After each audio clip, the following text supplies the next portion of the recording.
11:16. Vamos a ir a otro tema que ha generado harta controversia ya. La Fiscalía anunció que no va a perseverar en la investigación en contra de 34 personas indagadas en el denominado caso SQM. Entre ellos, por ejemplo, está el exministro del Interior, Rodrigo Peña Hilillo. Sí, y vamos a conversar sobre esta investigación y por eso tomamos contacto a esta hora con el ex fiscal Carlos Gajardo. ¿Qué tal? ¿Cómo está, señor Gajardo? Buenos días. Buenos días, Hola, buenos días. Sebastián. Gracias por el contacto, muy amable. Bien, usted ha sido bien crítico, ¿no? Sobre todo porque tampoco hubo en su minuto que perseverara el Servicio de Impuestos Internos, ¿no? Desde que lleva esta investigación, dejando así en esta causa, dicen muchos, en nada. ¿Cómo hubiese cambiado si el Servicio de Impuestos Internos en su minuto hubiese perseverado en las demandas contra aquellos involucrados en el caso SQM, señor Gajardo? Bueno, habría sido un cambio fundamental, pues habría permitido que efectivamente la Fiscalía hubiera podido efectuar imputaciones en contra de estas personas. Se estableció como criterio por parte de los tribunales que las imputaciones solo podían hacerse cuando habían querellas nominativas en contra de determinado responsable y por lo tanto eso fue un óbice para la Fiscalía. Pero yo diría que esto fue parte de un plan más global, ¿no? Donde el año 2015 la clase política en su conjunto decidió frenar estas causas y para eso los instrumentos que utilizó fue, por una parte, cambiar la dirección del Servicio de Impuestos Internos. A mediados de año se descabeza, sale tanto el director Michel Llorat como el subdirector jurídico Cristian Vargas, quienes habían presentado sucesivamente querellas en contra de las empresas Penta primero, Corpesca y SQM, y luego la guinda de la torta es a fin de año cuando se nombra un nuevo fiscal nacional, Jorge Abbott, que también tuvo compromisos públicos, conocidos, explícitos, en que estas causas no iban a tener la misma intensidad que habían tenido hasta entonces. Carlos. Lo de hoy día yo creo es la crónica de una muerte anunciada de que esto iba a suceder. Sí, sería bueno aclarar qué significa que la Fiscalía decida no perseverar. ¿Qué es lo que significa eso desde el punto de vista de la situación de las personas que estaban bajo investigación, pero también desde el punto de vista de los delitos por los cuales se les iba a perseguir? Básicamente las imputaciones que estaba haciendo la Fiscalía respecto a estas personas, la investigación, ninguna de ellas había sido formalizada, era por delitos de carácter tributario. El no perseverar es una decisión que se toma una vez que se cierra la investigación, es decir, que se agota, se han hecho todas las diligencias y a partir del cierre la Fiscalía en toda causa tiene 10 días de plazo para decidir si acusa, si decide no perseverar o si pide un sobreseimiento de la causa. En este caso ha tomado la decisión de no perseverar, que básicamente responde al hecho que no se pudieron reunir durante la investigación antecedentes suficientes para fundar una acusación. ¿Y por qué no se pudieron reunir esos antecedentes? Ahí volvemos al Servicio de Impuestos Internos entonces, ¿o no? Bueno, a mí me parece nítidamente que hay estos dos factores. El Servicio de Impuestos Internos, por una parte, que no presenta querellas a partir de la nueva administración que se nombra en el segundo gobierno de la presidenta Bachelet a mediados del año 2015.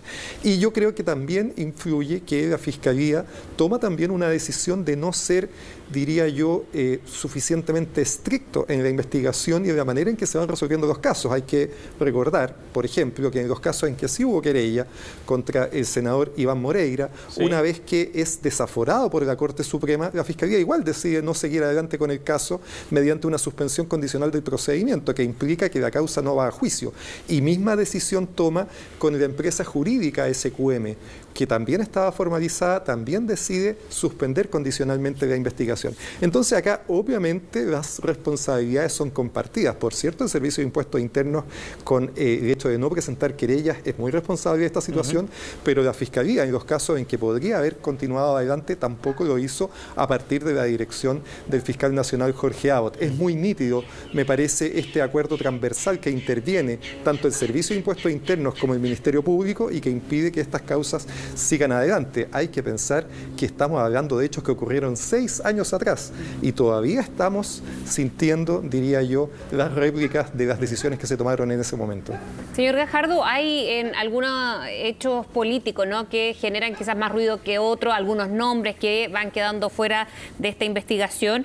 Rodrigo Peñailillo, el exministro del Interior, tiene una candidatura prontamente, ¿no? Y él es precisamente a quien se va a dejar de investigar, además de otras 33 personas, ¿no? Pero quizás es uno de los nombres más cuestionados, ¿cree usted? ¿Cómo lo ve cuando comienza justo una carrera senatorial, por lo menos una campaña para llegar a senador en este contexto?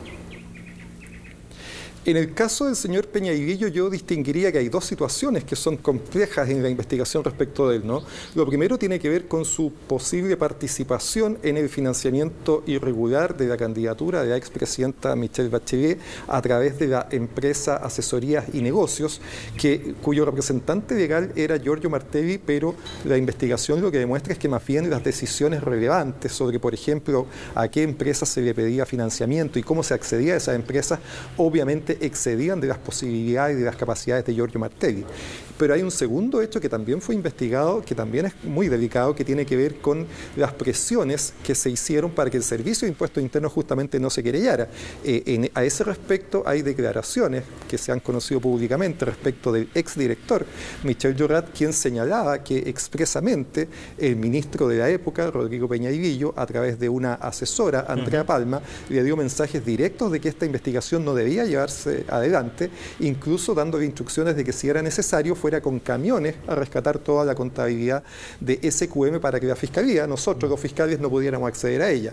Son hechos evidentemente muy delicados que no tuvieron ninguna repercusión penal, pero uno esperaría a lo menos que se hiciera efectiva la responsabilidad política. Tiendo a pensar que personas que han estado involucradas en hechos tan graves como estos no debieran hoy día estar intentando nuevas aventuras políticas, y creo que son los partidos políticos, los candidatos presidenciales a cuyo alero se están haciendo. Sería importante escuchar, creo yo, a las candidaturas de la exconcertación que se pronunciaran respecto a qué les parece esta candidatura del señor Peñailillo. Sí. Carlos, ¿y usted podría contarnos de otros antecedentes respecto a las personas que con esta decisión no serán investigadas? ¿Qué otros antecedentes había con cierta claridad respecto a los vínculos con el financiamiento irregular de las empresas? Para poner un par de ejemplos en el fondo, porque son 34 casos, no hay muchos antecedentes, pero para que nuestra audiencia también refresque algo de lo que se estaba investigando. Bueno, son 34 casos y es bien sintomático porque el abanico político es bastante transversal. Hay personas de las cuales se está decidiendo no perseverar, que van desde la UDI, Renovación Nacional, la Democracia Cristiana y el Partido Socialista, ¿no? Muchos vinculados a parlamentarios. Está la situación, por ejemplo, del exdiputado Roberto León, que se está desistiendo, una hermana del ex senador Fulvio Rossi. En fin, son diversas personas que estuvieron involucradas en la entrega de boletas falsas para la empresa SQM y que sirvieron para el financiamiento de campañas políticas. Todas estas personas que tuvieron esa participación no tuvieron querellas por parte del Servicio de Impuestos Internos y por lo tanto la decisión que toma la Fiscalía hoy día es no seguir adelante con esa investigación. Y es bien transversal, ¿no? Como mencionábamos, personas del Partido Socialista, de la Democracia Cristiana, aparece mencionada en esto también la cónyuge del ex diputado o actual diputado Javier Macaya, etcétera. Es bastante transversal, lo que da cuenta, por cierto, del interés transversal que tenía la clase política que esto no siguiera adelante. Sí, claro. Yo diría que hubo bastante habilidad para conseguir enterrar esta causa, para conseguir que esta causa no avanzara. Significó que muchas personas salieran del Servicio de Impuestos Internos y muchas personas saliéramos de la Fiscalía. Desgraciadamente, la consecuencia fue que se dinamitó la confianza en el sistema de justicia y ese fue el caldo de cultivo a partir del cual se generó el estallido social del 18 de octubre. Carlos, ¿cómo relaciona estos hechos con el momento político, campañas políticas y lo que se viene este año, ¿no? De aquí a fin de año?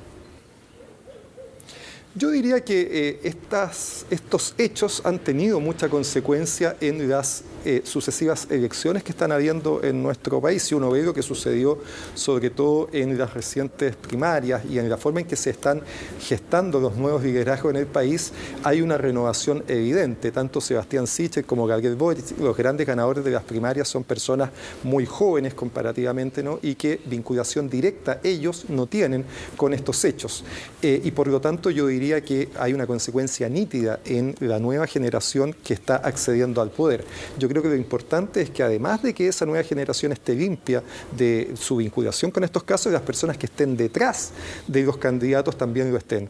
Y eso sobre todo yo creo es un mensaje que debe tomarse muy en consideración en estas candidaturas, ¿no? En Sebastián Sichel hay que ver, por ejemplo, el rol que en ella tiene Juan José Santa Cruz, que en su momento estuvo muy vinculado al famoso almuerzo de Penta con Andrés Velasco, o lo que está sucediendo con Yanta Proboste y la vinculación que pueda tener Jorge Pizarro o Paula Narváez, etcétera. Yo creo que la ciudadanía y las propias fuerzas políticas tienen que ser muy estrictas en que creo que las personas que han tenido una participación relevante en los hechos que terminaron sin sanción, al menos sean excluidos de los nuevos procesos que se están iniciando en nuestro país. Carlos, ¿y esto significa el cierre de estas investigaciones respecto a la empresa SQM o qué queda pendiente, por ejemplo, sobre la situación de Pablo Longueira o de Marco Enríquez Ominami, para que nos pueda refrescar un poco el panorama?